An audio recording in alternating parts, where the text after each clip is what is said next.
peaceful life where flowers burn friends of Christ.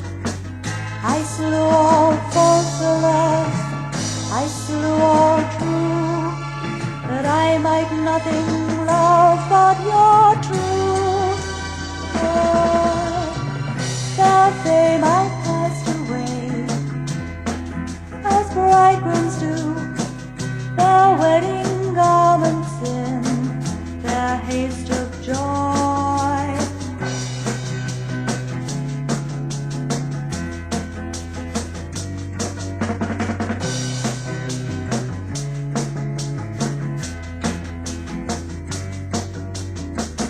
But when I fell upon your sandaled feet, you laughed, you loosed away my lips, you rose. I heard the singing of your wings retreat. Far flown, I watched you flush the Olympian snows. Beyond my hoping, starkly I returned to stare upon the ash of all I burned.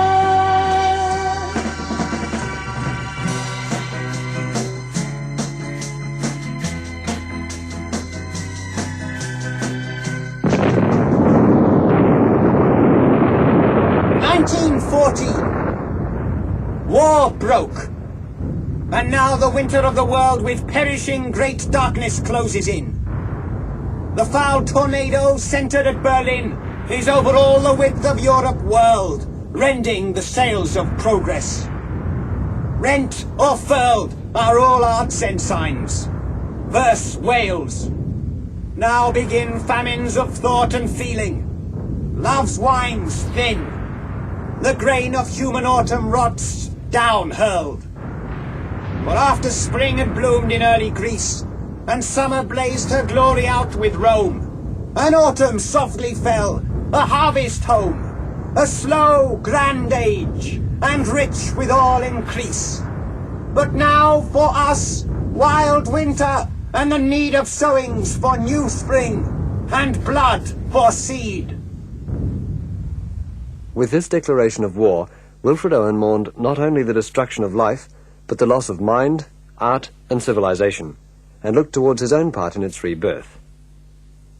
In a letter to Susan Owen of December 1914, he said, "The Daily Mail speaks very movingly about the duties shirked by English young men. I suffer a good deal of shame. But while those 10,000 lusty louts go on playing football, I shall go on playing with my little axiom, that my life is worth more than my death to Englishmen.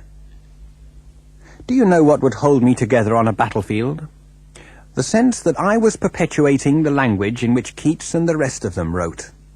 I do not know in what else England is greatly superior or dearer to me than another land and people." This attitude was to change, along with so many people's, as the horrible realities of war were made frighteningly clear. The Sindolf.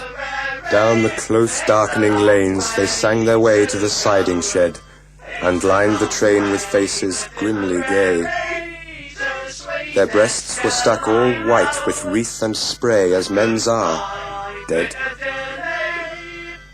Dull porters watched them, and a casual tramp stood staring hard, sorry to miss them from the upland camp.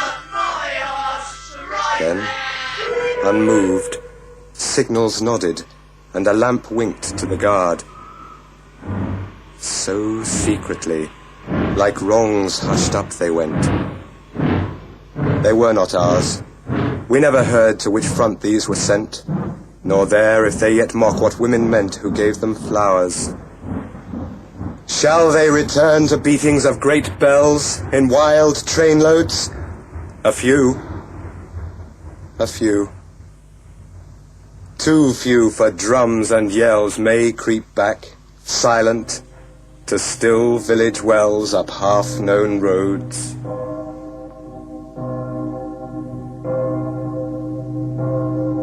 Anthem for Doomed Youth. What passing bells for these who die as cattle? Only the monstrous anger of the guns. Only the stuttering rifle's rapid rattle can patter out their hasty orisons. No mockeries now for them, no prayers nor bells, nor any voice of mourning save the choirs, the shrill, demented choirs of wailing shells, and bugles calling for them from sad shires. What candles may be held to speed them all? Not in the hands of boys, but in their eyes shall shine the holy glimmers of goodbyes. The pallor of girls' brows shall be their pull, their flowers the tenderness of patient minds, and each slow dusk a drawing down of blinds.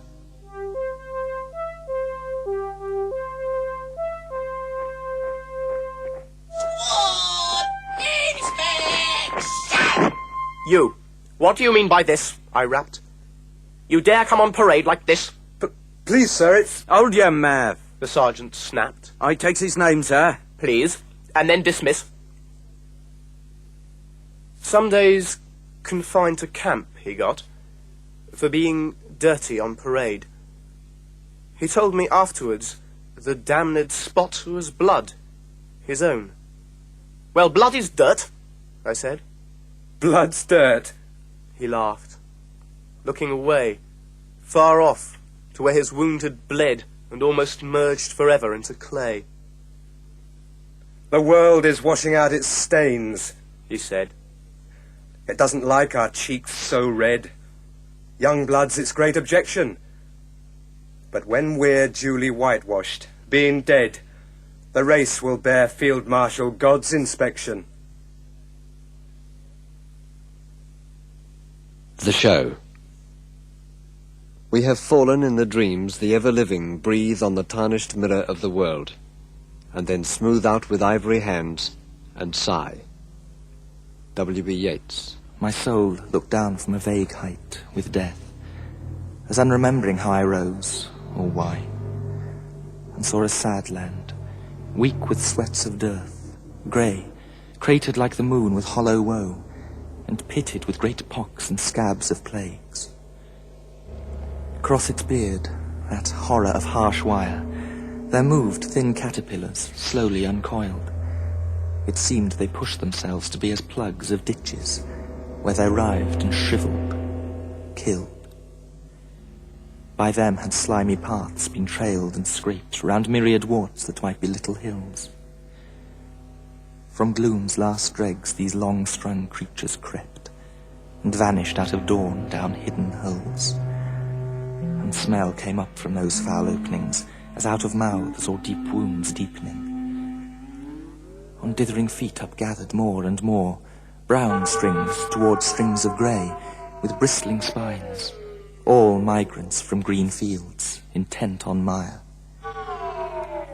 Those that were grey, of more abundant spawns, ramped on the rest and ate them, and were eaten. I saw their bitten backs curve, loop, and straighten. I watched those agonies curl, lift, and flatten. Whereat, in terror what that sight might mean, I reeled and shivered earthward like a feather, and death fell with me like a deepening moan. And he, picking a manner of worm which half had hid its bruises in the earth, but crawled no further, showed me its feet, the feet of many men, and the fresh severed head of it, my head.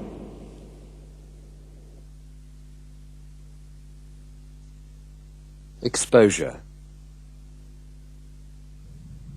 Our brains ache in the merciless iced east winds that knife us. Wearied we keep awake because the night is silent. Low, drooping flares confuse our memory of the salient. Worried by silence, sentries whisper, curious, nervous. But nothing happens. Watching, we hear the mad gusts tugging on the wire, like twitching agonies of men among its brambles.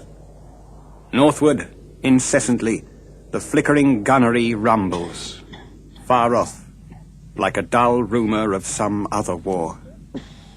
What are we doing here? The poignant misery of dawn begins to grow.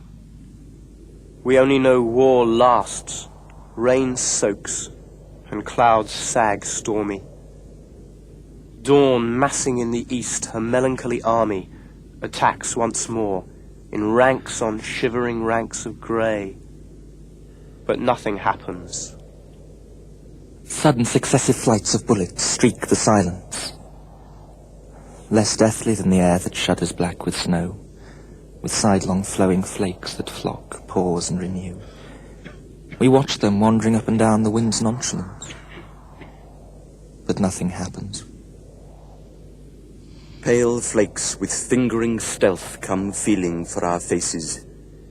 We cringe in holes, back on forgotten dreams, and stare snow-dazed deep into grassier ditches. So we drowse, sun-dozed, littered with blossoms trickling where the blackbird fusses. Is it that we are dying? Slowly our ghosts drag home, glimpsing the sunk fires glozed with crusted dark red jewels. Crickets jingle there. For hours the innocent mice rejoice. The house is theirs. Shutters and doors all closed. On us the doors are closed. We turn back to our dying. Since we believe not otherwise can kind fires burn, nor ever suns smile true on child, or field, or fruit. For God's invincible spring our love is made afraid. Therefore, not loath, we lie out here. Therefore we're born, for love of God seems dying. Tonight, this frost will fasten on this mud and us, shriveling many hands, puckering foreheads crisp. The burying party, picks and shovels in shaking grasp, pause over half-known faces. All their eyes are ice, but nothing happens.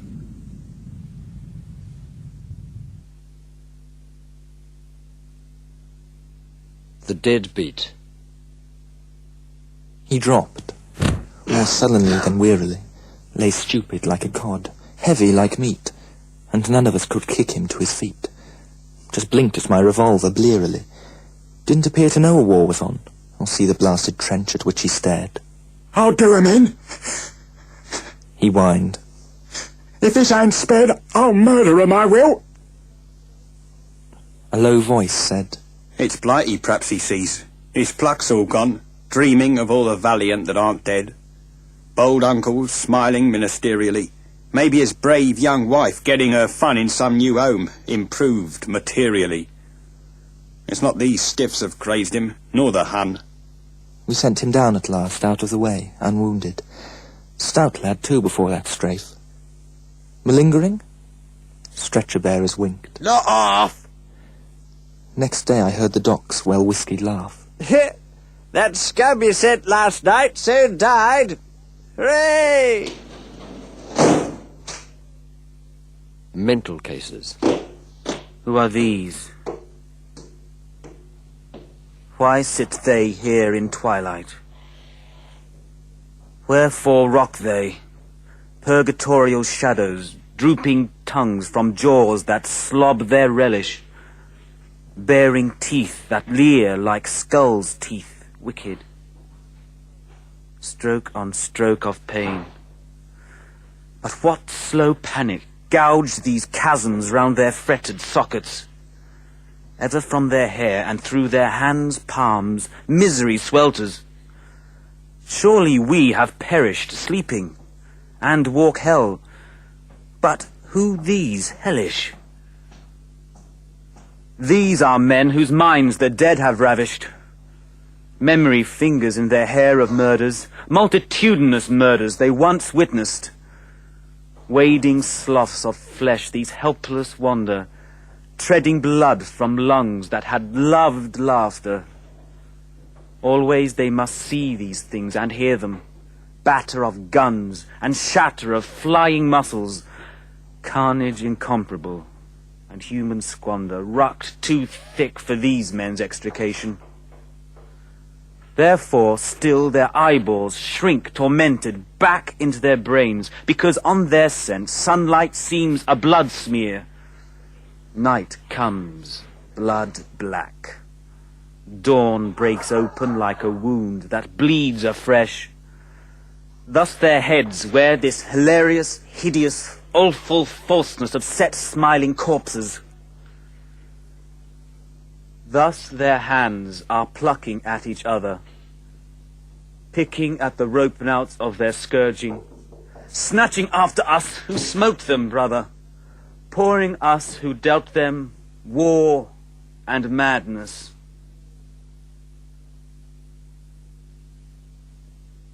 The sentry. We'd found an old Boche dugout, and he knew, and gave us hell. For shell on frantic shell hammered on top, but never quite burst through. Rain guttering down in waterfalls of slime kept slush waist high and rising hour by hour, and choked the steps too thick with clay to climb. What murk of air remained stank old, and sour with fumes of whiz-bangs, and the smell of men who'd lived their years, and left their curse in the den, if not their corpses. There we heard it from the blast of whiz-bangs, but one found our door at last, buffeting eyes and breath, snuffing the candles, and thud, flump, thud, down the steep steps came thumping and sploshing in the flood, deluging muck, the sentry's body. Then his rifle, handles of old Bosch bombs and mud in ruck on ruck. We dredged him up, for killed, until he whined, "Oh, sir, my eyes! I'm blind! I'm blind! I'm blind!" Coaxing, I held a flame against his lids, and said if he could see the least blurred light, he was not blind. In time he'd get all right. "I can't." He sobbed. Eyeballs, huge bulged like squids, watch my dreams still. But I forgot him there in posting next for duty, and sending a scout to beg a stretcher somewhere, and floundering about to other posts under the shrieking air. Those other wretches, how they bled and spewed, and one who would have drowned himself for good. I try not to remember these things now. Let dread hark back for one word only, how half listening to that sentry's moans and jumps, and the wild chattering of his broken teeth, renewed most horribly whenever crumps pummeled the roof and slogged the air beneath. Through the dense din, I say, we heard him shout, "I see your lights." but ours had long died out. And when they ask us how dangerous it was, we'll never tell them. No, we'll never tell them. We spent our pay in some cafe, chased wild women night and day. It was the cushiest job we'd ever had. And when they ask us, and they're certainly going to ask us, why it was we never won the quad again, we'll never tell them. No, we'll never tell them. There was a front, but hanged if we knew well.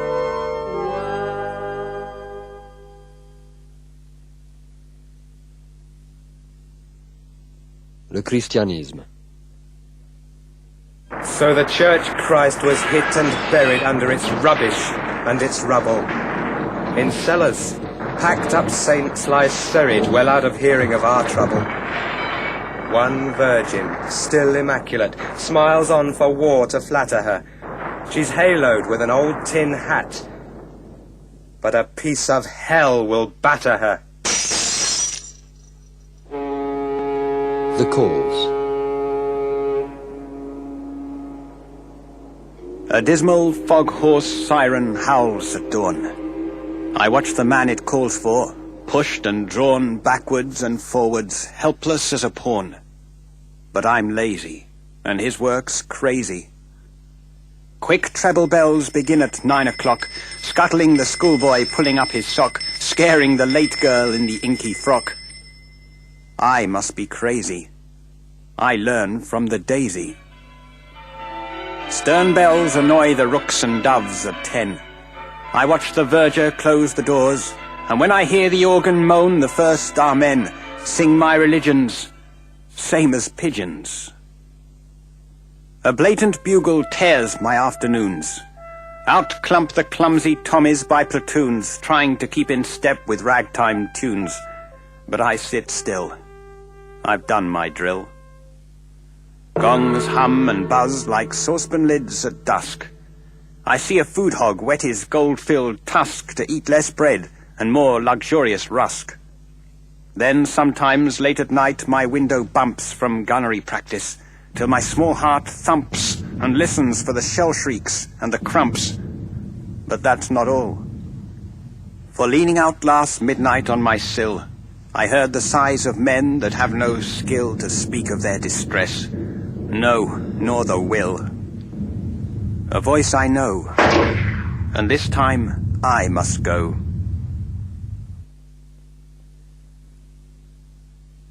SIW. Self-inflicted wound. The prologue. Patting goodbye, doubtless they told the lad he'd always show the Hun a brave man's face. Father would sooner him dead than in disgrace, was proud to see him going, aye, and glad. Perhaps his mother whimpered how she'd fret until he got a nice, safe wound to nurse. Sisters would wish girls too could shoot, charge, curse. Brothers would send his favorite cigarette.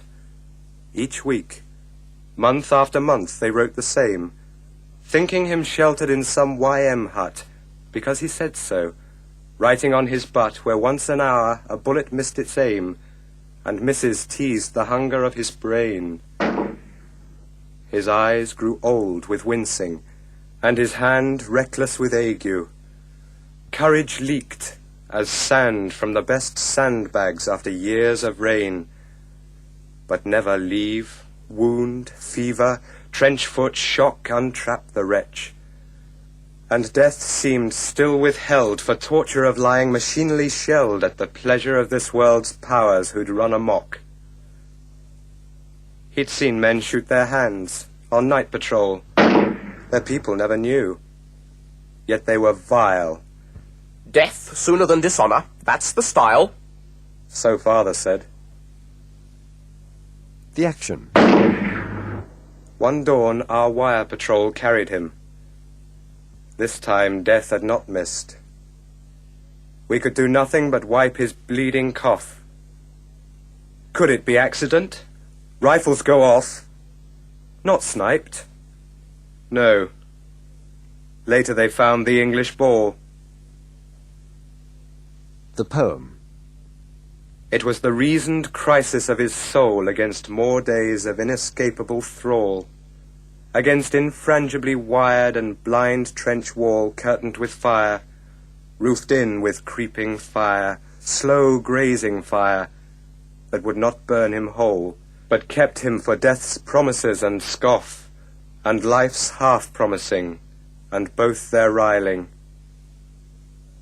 The epilogue.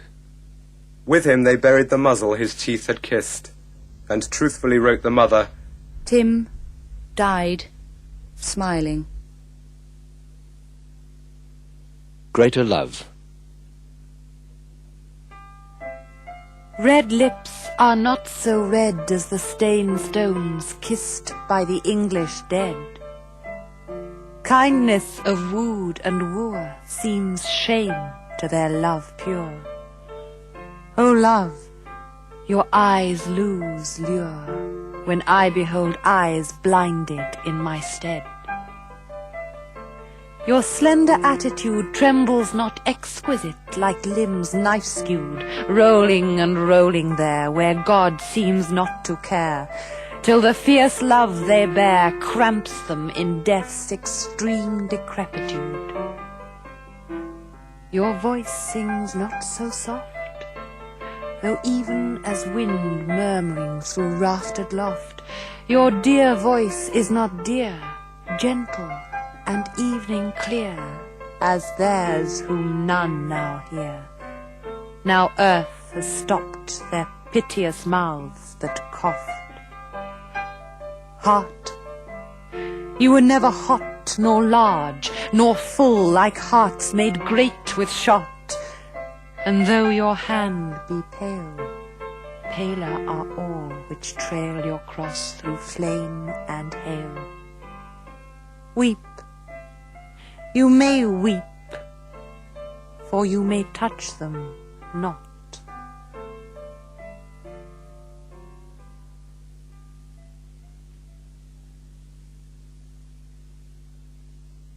Futility.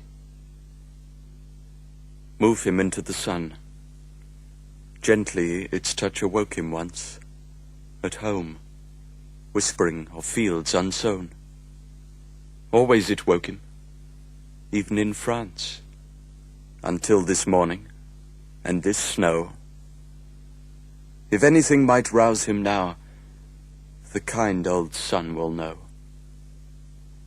Think how it wakes the seeds, woke once the clays of a cold star, our limbs so dear achieved, our sides full nerved, still warm, too hard to stir. Was it for this the clay grew tall? Oh, what made fatuous sunbeams toil to break earth's sleep at all? Spring offensive. Halted against the shade of a last hill, they fed, and lying easy were at ease, and finding comfortable chests and knees, carelessly slept. But many there stood still, to face the stark blank sky beyond the ridge, knowing their feet had come to the end of the world. Marvelling they stood, and watched the long grass swirled by the May breeze, murmurous with wasp and midge. For though the summer oozed into their veins like an injected drug for their bodies' pains, sharp on their souls hung the imminent line of grass, fearfully flashed the sky's mysterious glass. Hour after hour they ponder the warm field, and the far valley behind, where the buttercup had blessed with gold their slow boots coming up, where even the little brambles would not yield, but clutched and clung to them like sorrowing hands.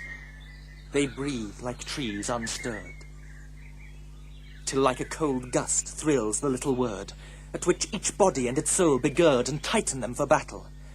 No alarms or bugles, no high flags, no clamorous haste, only a lift and flare of eyes that faced the sun, like a friend with whom their love is done. Oh, larger shone that smile against the sun, mightier than his whose bounty these have spurned. So soon they topped the hill and raced together over an open stretch of herb and heather exposed, and instantly the whole sky burned with fury against them. Earth set sudden cups in thousands for their blood, and the green slope chasmed and steepened sheer to infinite space. Of them who, running on that last high place, leapt to swift, unseen bullets, or went up on the hot blast and fury of hell's upsurge, or plunged and fell away past this world's verge. Some say God caught them even before they fell. But what say such as from existence' brink ventured but drave too swift to sink? The few who rushed in the body to enter hell, and there out-fiending all its fiends and flames with superhuman inhumanities, long famous glories, immemorial shames, and crawling slowly back, have by degrees regained cool peaceful air in wonder. Why speak not they of comrades that went under?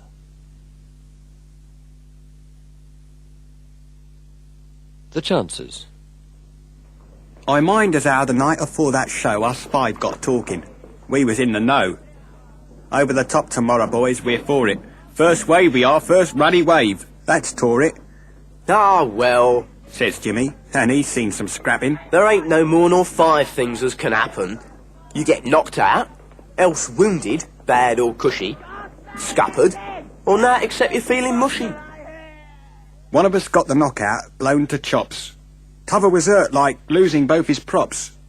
And one, to use the word of hypocrites, had a misfortune to be took by Fritz. Now me, I wasn't scratched, praise God Almighty, though next time, please, I'll thank him for a blighty. But poor young Jim, he's living and he's not. He reckoned he'd 5 chances, and he had. He's wounded, killed and prisoner, all the lot. The bloody lot all rolled in one. Jim's mad.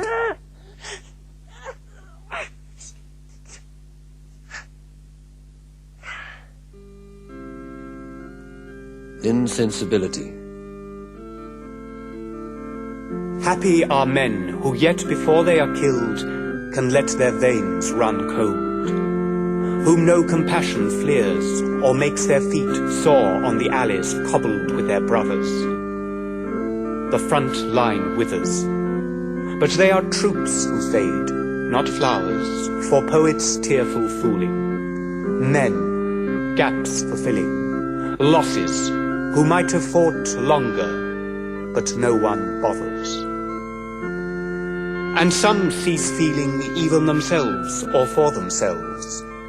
Dullness best solves the tease and doubt of shelling, and chance's strange arithmetic comes simpler than the reckoning of their shilling. They keep no check on armies' decimation.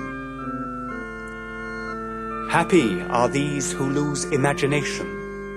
They have enough to carry with ammunition. Their spirit drags no pack. Their old wounds, save with cold, cannot more ache.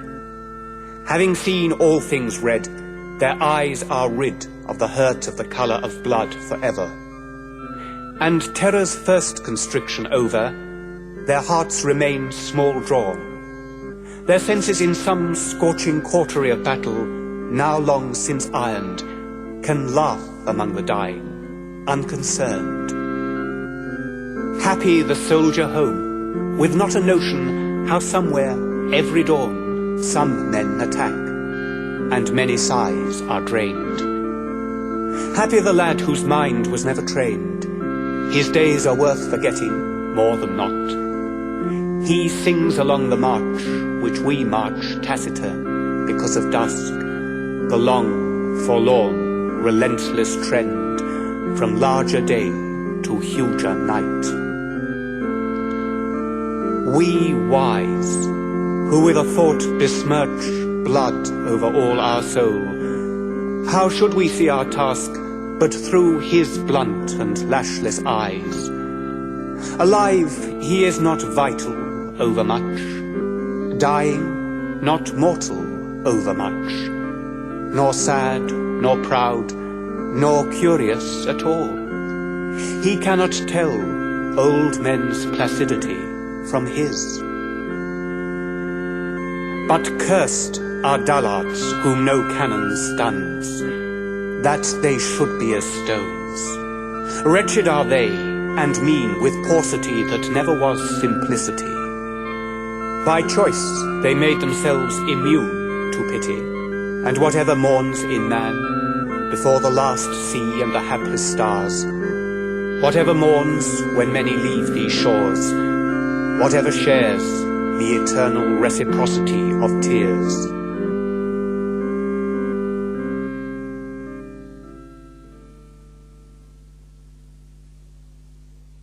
The parable of the old man and the young. So Abram rose, and clave the wood, and went, and took the fire with him, and a knife. And as they sojourned both of them together, Isaac the firstborn spake and said, My father, behold the preparations, fire and iron. But where the lamb for this burnt offering? Then Abram bound the youth with belts and straps, and builded parapets and trenches there, and stretched forth the knife to slay his son. When lo, an angel called him out of heaven, saying, Lay not thy hand upon the lad, neither do anything to him. Behold, A ram caught in a thicket by its horns. Offer the ram of pride instead of him. But the old man would not so, but slew his son, and half the seed of Europe, one by one. Snow had fallen, snow on snow, snow on snow. In the bleak midwinter, long ago. Keep the fires burning, though your hearts are yearning. Though the boys are far away, they'll dream of home. There's a silver lining through the dark clouds shining. Turn the dark clouds inside out till the boys come home.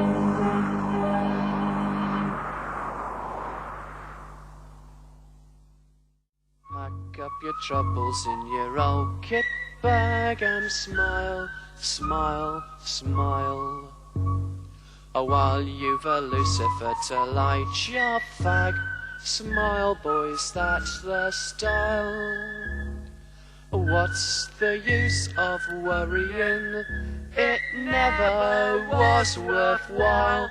So pack up your troubles in your old kit bag and smile, smile, smile. Head to limp head, the sunk-eyed wounded scanned yesterday's mail. The casualties typed small, and large, vast booty from our latest haul. Also they read of cheap homes not yet planned. For, said the paper, when this war is done, the men's first instinct will be making homes. Meanwhile, their foremost need is aerodromes, it being certain war has but begun. Peace would do wrong to our undying dead. The sons we offered might regret they died, if we got nothing lasting in their stead. We must be solidly indemnified. Though all be worthy victory which all bought, we rulers, sitting in this ancient spot, would wrong our very selves if we forgot. The greatest glory will be theirs who fought, who kept this nation in integrity. Nation? The half-limbed readers did not chafe, but smiled at one another curiously, like secret men who know their secret safe.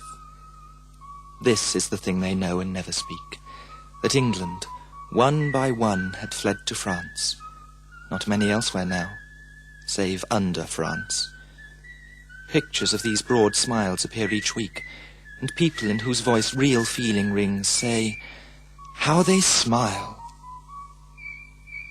They're happy now, poor things.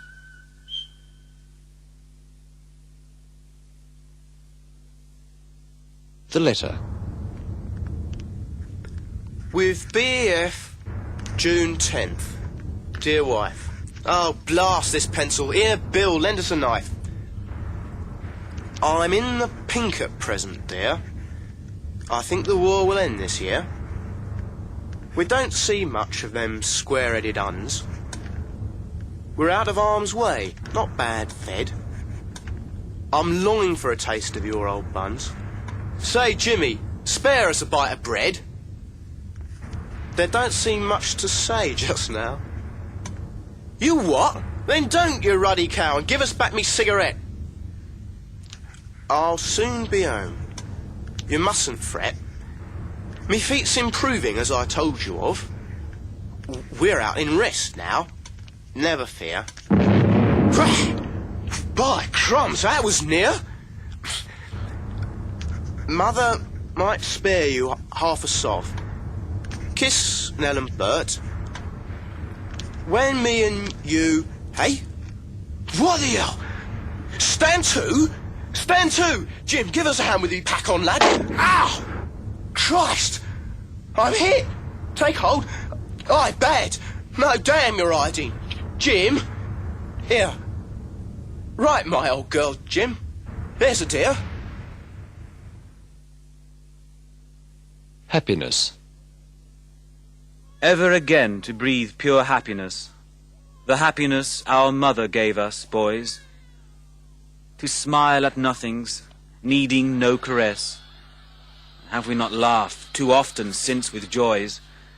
Have we not wrought too sick and sorrowful wrongs for her hands pardoning? The sun may cleanse, and time, and starlight. Life will sing sweet songs, and gods will show us pleasures more than men's. Yet heaven looks smaller than the old dole's home. No nestling place is left in bluebell bloom, and the wide arms of trees have lost their scope. The former happiness is unreturning. Boys' griefs are not so grievous as youth's yearning. Boys have no sadness sadder than our hope.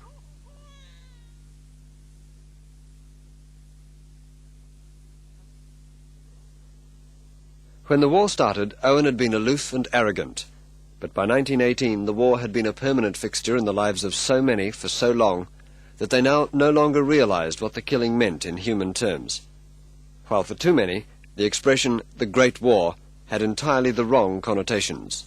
10th of August, 1918, Scarborough. This morning at 8:20 we heard a boat torpedoed in the bay about a mile out. They say who saw it. I think only 10 lives were saved. I wish the Boche would have the pluck to come right in and make a clean sweep of the pleasure boats and the promenaders on the spar and all the stinking Leeds and Bradford war profiteers now reading John Bull on Scarborough sands. At a calvary near the Ancre. One ever hangs where shelled roads part. In this war, he too lost a limb, but his disciples hide apart, and now the soldiers bear with him.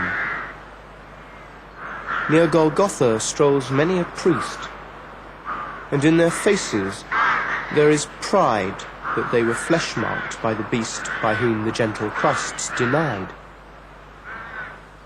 The scribes on all the people shove and brawl allegiance to the state. But they who love the greater love lay down their life. They do not hate.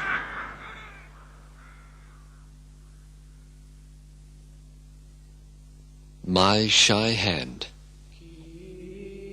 My shy hand shades a hermitage apart, O large enough for thee and thy brief hours. Life there is sweeter held than in God's heart, stiller than in the heavens of hollow flowers. The wine is gladder there than in gold bowls, and time shall not drain thence, nor trouble spill. Sources between my fingers feed all souls, where thou mayst cool thy lips and draw thy fill.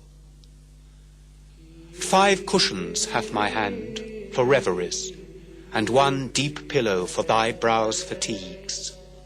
Languor of June all winter long, and ease for ever from the vain untravelled leagues. Thither your years may gather in from storm, and love that sleepeth there will keep thee warm.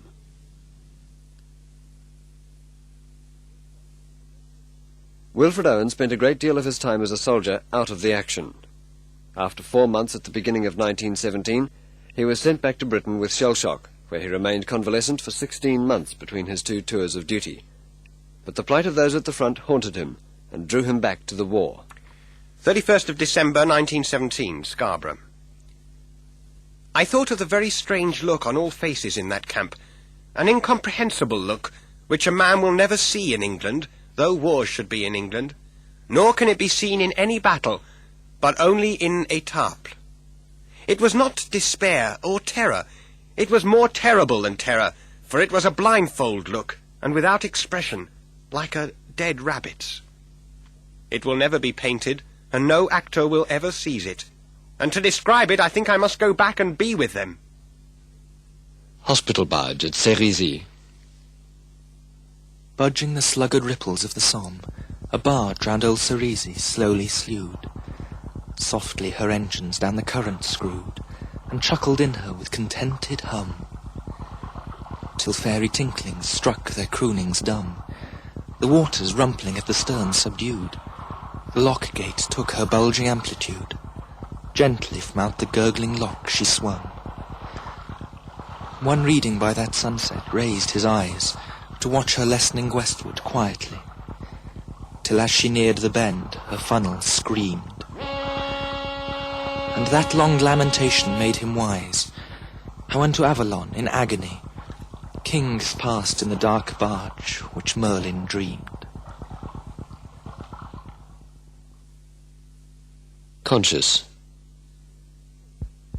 His fingers wake and flutter up the bed. His eyes come open with a pull of will, helped by the yellow mayflowers by his head. The blind cord drawls across the windowsill. What a smooth floor the ward has. What a rug. Who is that talking somewhere out of sight? Why are they laughing? What's inside that jug? Nurse! Doctor! Yes, all right, all right. But sudden evening muddles all the air. There seems no time to want a drink of water. Nurse looks so far away. And here and there, music and roses burst through crimson slaughter. He can't remember where he saw blue sky. More blankets. Cold. He's cold. And yet so hot. And there's no light to see the voices by. There's no time to ask he knows not what.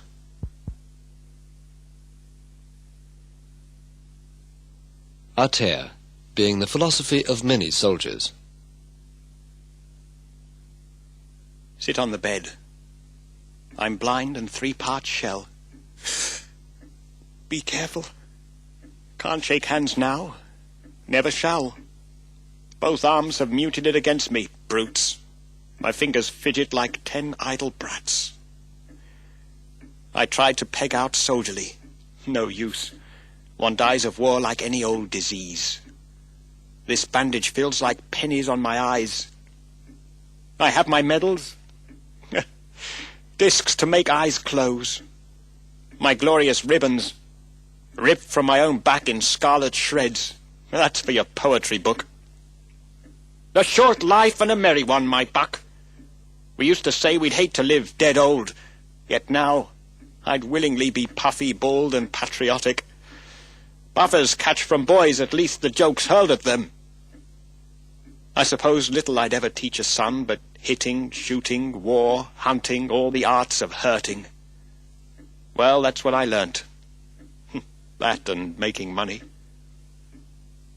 Your 50 years ahead seem none too many. Tell me how long I've got. God, for 1 year to help myself to nothing more than air. 1 spring. Is 1 too good to spare too long? Spring wind would work its own way to my lung and grow me legs as quick as lilac shoots. My servant's lamed, but listen how he shouts. When I'm lugged out, he'll still be good for that. Here in this mummy case, you know, I thought how well I might have swept his floors forever. I'd ask no nights off when the bustle's over, enjoying so the dirt. Who's prejudiced against a grimed hand when his own's quite dust, less live than specks that in the sun shafts turn, less warm than dust that mixes with arms tan? I'd love to be a sweep now, black as town, yes, or a muckman. Must I be his load? Oh, life, life, let me breathe. A dugout rat, not worse than ours the existence's rats lead. Nosing along at night down some safe rut, they find a shell-proof home before they rot. Dead men may envy living mites in cheese, or good germs even. Microbes have their joys, and subdivide, and never come to death. Certainly flowers have the easiest time on earth.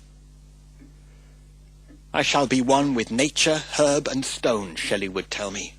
Shelley would be stunned. The dullest Tommy hugs that fancy now. Pushing up daisies is their creed, you know. To grain, then, go my fat, to buds my sap, for all the usefulness there is in soap. Do you think the Boche will ever stew man soup? Some day, no doubt, if... Friend, be very sure I shall be better off with plants that share more peaceably the meadow and the shower. Soft rains will touch me as they could touch once, and nothing but the sun shall make me wear. Your guns may crash around me, I'll not hear, or if I wince, I shall not know I wince. Don't take the soul's poor comfort for your jest. Soldiers may grow a soul when turned to fronds, but here the thing's best left at home with friends. My soul's a little grief, grappling your chest, to climb your throat on sobs, easily chased on other sighs and wiped by fresher winds. Carry my crying spirit till it's weaned to do without what blood remained these wounds.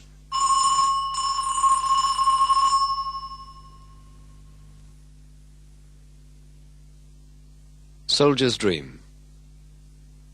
I dreamed kind Jesus fouled the big gun gears, and caused a permanent stoppage in all bolts, and buckled with a smile Mausers and Colts, and rusted every bayonet with his tears. And there were no more bombs, of ours or theirs, not even an old flintlock, nor even a pike'll. But God was vexed, and gave all power to Michael, and when I woke he'd seen to our repairs. Sonnet, on seeing a piece of our heavy artillery brought into action. Be slowly lifted up, thou long black arm, great gun towering toward heaven, about to curse. Sway steep against them, and for years rehearse huge imprecations like a blasting charm. Reach at that arrogance which needs thy harm, and beat it down before its sins grow worse.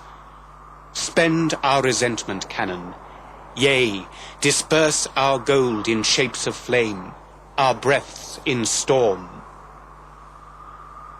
Yet, for men's sakes whom thy vast malison must wither innocent of enmity, be not withdrawn, dark arm, thy spoiler done, safe to the bosom of our prosperity.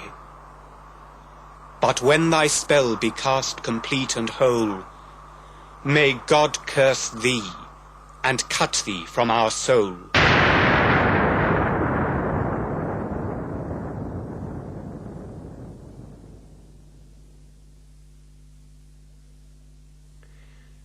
First of January 1917, France. This morning I was hit. We were bombing and a fragment from somewhere hit my thumb knuckle. I coaxed out one drop of blood. Alas, no more. There is a fine, heroic feeling about being in France, and I am in perfect spirits. A tinge of excitement is about me, but excitement is always necessary to my happiness. I don't think it is the real front I'm going to. As his letters to his mother illustrate, Owen's initial response to the action of war had been exhilaration, and even to the end, the actual fighting stimulated him. But his poems were now a far cry from his battle mood and his attitude of the early days of January 1917. Disabled. He sat in a wheelchair, waiting for dark, and shivered in his ghastly suit of grey, legless, sewn short at elbow. Through the park, voices of boys rang saddening like a hymn, voices of play and pleasure after day, till gathering sleep had mothered them from him. About this time, town used to swing so gay, when glow lamps budded in the light blue trees, and girls glanced lovelier as the air grew dim, in the old times, before he threw away his knees. Now he will never feel again how slim girls' waists are, or how warm their subtle hands. All of them touch him like some queer disease. There was an artist, silly for his face, for it was younger than his youth, last year. Now he is old. His back will never brace. He's lost his colour very far from here, poured it down shell holes till the veins ran dry, and half his lifetime lapsed in the hot race, and leap of purple spurted from his thigh. One time he liked a blood smear down his leg. After the matches, carried shoulder high. It was after football. When he drunk a peg, he thought he'd better join. He wonders why. Someone had said he'd look a god in kilts. That's why. And maybe, too, to please his Meg. Aye, that was it. To please the giddy jilts he asked to join. He didn't have to beg. Smiling they wrote his lie, aged 19 years. Germans he scarcely thought of. All their guilt and Austria's did not move him, and no fears of fear came yet. He thought of jewelled hilts for daggers in plaid socks, of smart salutes and care of arms, and leave and pay arrears, esprit de corps and hints for young recruits. And soon he was drafted out with drums and cheers. Some cheered him home, but not as crowds cheer goal. Only a solemn man who brought him fruits thanked him, and then inquired about his soul. Now he will spend a few sick years in institutes, and do what things the rules consider wise, and take whatever pity they may dole. Tonight he noticed how the women's eyes passed from him to the strong men that were whole. How cold and late it is. Why don't they come and put him into bed? Why don't they come? Song of Songs. Sing me at morn, but only with your laugh, even as spring that laugheth into leaf, even as love that laugheth after life. Sing me, but only with your speech all day, as voluble leaflets do. Let vials die, the least word of your lips is melody. Sing me at eve, but only with your sigh, like lifting seas it solaceth. Breathe so slowly and low the sense that no songs say. Sing me at midnight with your murmurous heart. Let youth's immortal moaning chords be heard throbbing through you and sobbing unsubdued.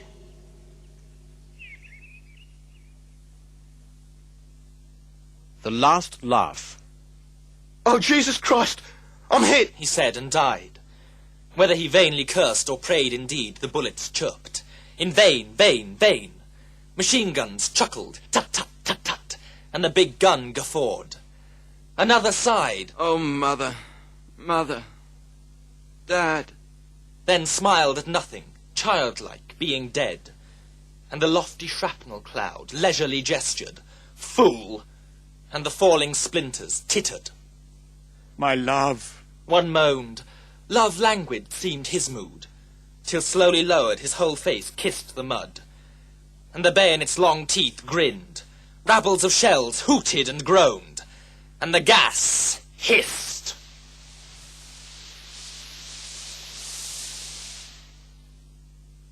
Asleep. Under his helmet, up against his pack, after the many days of work and waking, sleep took him by the brow and laid him back. And in the happy no time of his sleeping, death took him by the heart.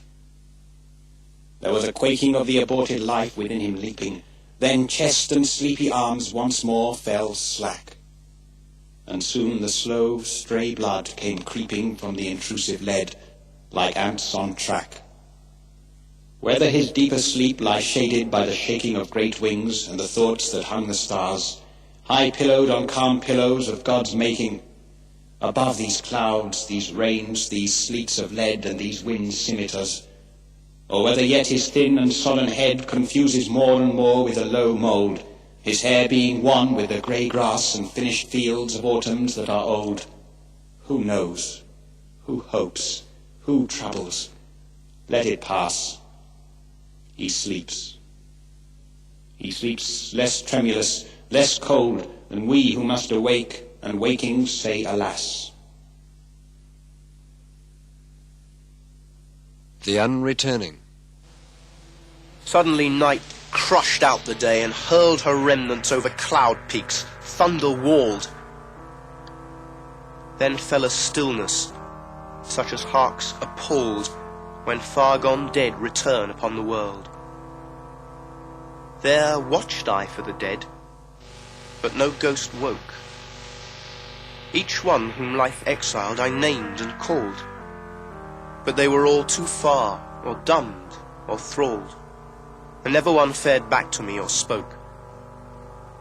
Then peered the indefinite, unshapen dawn, with vacant gloaming, sad as half-lit minds, the weak-limbed hour, when sick men's sighs are drained. And while I wondered on their being withdrawn, gagged by the smothering wing which none unbinds, I dreaded even a heaven with doors so chained.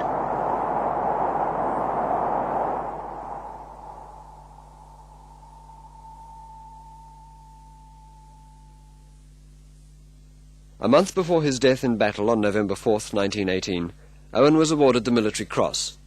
His services to the war had reached a peak. His poetry, too, had reached its most terrifying perfection. The Century, Smile, Smile, Smile, and Spring Offensive were all published about this time. He wrote again to his mother. 4th or 5th of October 1918, in the field. Strictly private. My darling mother, as you must have known both by my silence and from the newspapers which mention this division, and perhaps by other means and senses, I have been in action for some days. I can find no word to qualify my experiences except the word sheer. It passed the limits of my abhorrence. I lost all my earthly faculties and fought like an angel. I only shot one man with my revolver at about 30 yards. The rest I took with a smile. The same thing happened with other parties all along the line we entered. Of whose blood lies yet crimson on my shoulder where his head was, and where so lately yours was, I must not now write. It is all over for a long time. We are marching steadily back. Moreover, the war is nearing an end. Still, Wilfred, and more than Wilfred. Strange meeting. It seemed that out of battle I escaped, down some profound, dull tunnel, long since scooped through granites which titanic wars had groined. Yet also there encumbered sleepers groaned, too fast in thought or death to be bestirred. Then, as I probed them, one sprang up and stared with piteous recognition in fixed eyes, lifting distressful hands as if to bless. And by his smile I knew that sullen hall. By his dead smile I knew we stood in hell. With 1,000 pains that vision's face was grained, yet no blood reached there from the upper ground, and no guns thumped or down the flues made moan. Strange friend, I said, here is no cause to mourn. None, said that other, save the undone years, the hopelessness. Whatever hope is yours was my life also. I went hunting wild after the wildest beauty in the world, which lies not calm in eyes or braided hair, but mocks the steady running of the hour. And if it grieves, grieves richlier than here. For by my glee might many men have laughed, and of my weeping something had been left, which must die now. I mean the truth untold, the pity of war, the pity war distilled. Now men will go content with what we spoiled, or, discontent, boil bloody and be spilled. They will be swift with swiftness of the tigress. None will break ranks, though nations trek from progress. Courage was mine, and I had mystery. Wisdom was mine, and I had mastery to miss the march of this retreating world into vain citadels that are not walled. Then, when much blood had clogged their chariot wheels, I would go up and wash them from sweet wells, even with truths that lie too deep for taint. I would have poured my spirit without stint, but not through wounds, not on the cess of war. Foreheads of men have bled where no wounds were. I am the enemy you killed, my friend. I knew you in this dark, for so you frowned yesterday through me as you jabbed and killed. I parried, but my hands were loath and cold. Let us sleep now.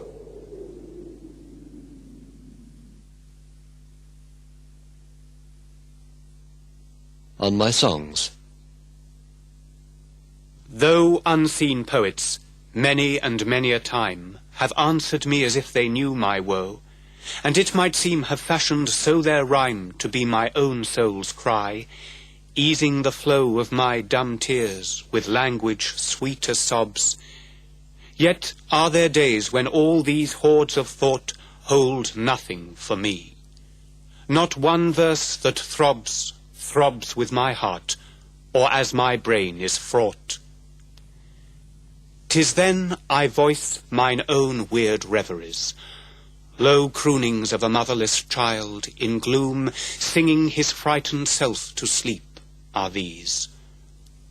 One night, if thou shouldst lie in this sick room, dreading the dark thou darest not illume, listen.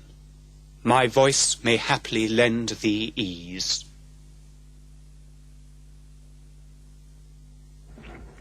Dulce et decorum est.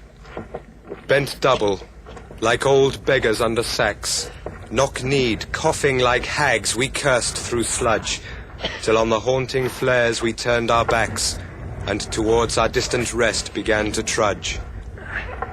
Men marched asleep. Many had lost their boots, but limped on, bloodshod. All went lame, all blind, drunk with fatigue, deaf even to the hoots of tired, outstripped 5-9s that dropped behind. Gas! Gas! Quick, boys! An ecstasy of fumbling, fitting the clumsy helmets just in time. But someone still was yelling out and stumbling and floundering like a man in fire or lime. Dim, through the misty panes and thick green light, as under a green sea, I saw him drowning. In all my dreams, before my helpless sight, he plunges at me, guttering, choking, drowning. If in some smothering dreams you too could pace behind the wagon that we flung him in, and watch the white eyes writhing in his face, his hanging face, like a devil's, sick of sin. If you could hear at every jolt the blood come gargling from the froth-corrupted lungs, obscene as cancer, bitter as the cud of vile, incurable sores on innocent tongues. My friend, you would not tell with such high zest to children ardent for some desperate glory the old lie. Dulce et decorum est, pro patria mori. The end.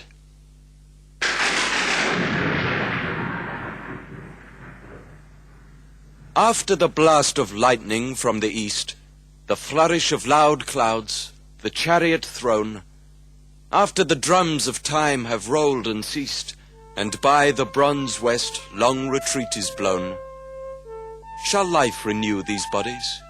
Of a truth, all death will he annul, all tears assuage, or fill these void veins full again with youth, and wash with an immortal water age? When I do ask white age, he saith not so, my head hangs weighed with snow. And when I hearken to the earth, she saith, my fiery heart shrinks, aching. It is death. Mine ancient scars shall not be glorified, nor my titanic tears the seas be dried. The next war. War's a joke for me and you, while we know such dreams are true. Siegfried Sassoon.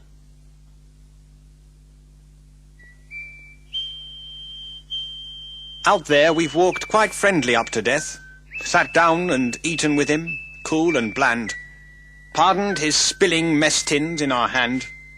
We've sniffed the green, thick odour of his breath. Our eyes wept, but our courage didn't writhe. He spattered us with bullets and he's coughed shrapnel. We chorused when he sang aloft. We whistled while he shaved us with his scythe. Oh, death was never enemy of ours. We laughed at him, we leagued with him, old chum. No soldiers paid to kick against his powers. We laughed, knowing that better men would come and greater wars. When each proud fighter brags, he wars on death for lives, not men for flags. There'll be bluebirds over the white cliffs of Dover. Tomorrow, just you wait.